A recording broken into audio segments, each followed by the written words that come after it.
พ่อบ้านทุกคนรู้ความหมายของคำว่าเมียไหมสระเอมอม้าสระอียอยักษ์เนี่ยรู้ความหมายไหมเดี๋ยวผมจะบอกให้ความหมายมันว่ายังไงอันนี้จริงจังนะจริงจังนะอย่าเพิ่งหัวเราะอันนี้จริงจังสระเอเนี่ยหมายความว่าเก่งกับผัว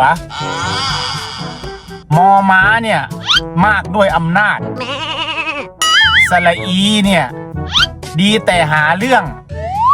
ยอยักษ์เนี่ยยุ่งยากวุ่นวายนี่แหละความหมายของคำว่าเมีย จริงจังนะอันนี้จริงจังนะ